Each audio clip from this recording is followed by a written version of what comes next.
कमुछि सुवर्णरेखा नदीर जलस्तर बड़ बन्या आशंका टळिथिबा बेले बालियापाड़ अंचल में गतकाली रातिरु आकाश मेघाच्छन्न रहिबा सह झिपिझिपि वर्षा मध्य लागि रहिछि।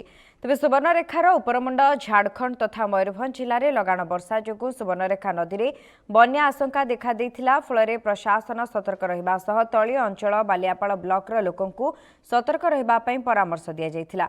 तेबे राजघाट ठारे सुवर्णरेखा नदीर सतर्क सूचना 9.45 मीटर रहितबा बेले विपद संकेत 10.36 रहिछि। तेबे गत 14 तारिख सकाळ 6 घंटारे जलस्तर 7.76 मीटर थिबा बेले ताहा बढ़ी बढ़ी गतकाली राति 8 घटिका समय शीर्ष स्थान अर्थात 10.50 मीटर रे पहुंचीथिबा बेले पुणी जलस्तर धीरे धीरे कमी आज 9.39 मीटर रही। तेबे पानी कमुथिबारु सुवर्णरेखा नदी में बड़ बन्या आशंका टळिथिबारु लोके आश्वस्त होइछन्ति। तेबे एबे भी तळीय अंचल में पानी जमी रहिबा सह चाष जमी रे पानी जमी रहिछि।